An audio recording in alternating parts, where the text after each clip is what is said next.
大家好，欢迎来到区块人生，我们一起发现价值链游。我是小西，今天给大家带来的 GameFi 叫 Everseed。这个游戏目前公布的信息非常少，但是强烈建议大家关注起来，在推特上把它的小铃铛点开，把它当成你的必追项目之一。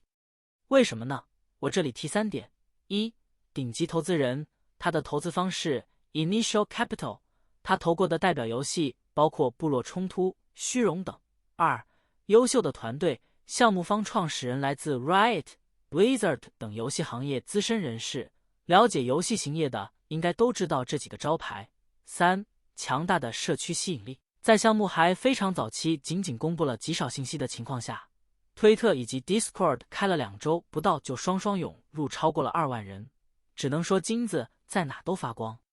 尽管目前公布的信息非常少，我还是简单介绍下这个游戏。从线信息来看，这是一个农场经营类的游戏，玩家首先需要带住宠物去野外探险，收集稀有种子，然后带住种子回到自己的农场进行种植，通过种植来收获作物。它的活动大致可以分为几类：一是带住你的宠物去野外探险；2是在人迹罕至的地方寻找稀有种子或幼苗；3是护你的农场不被怪物入侵；4是和你的朋友一起在农场进行养育、种植以及社交。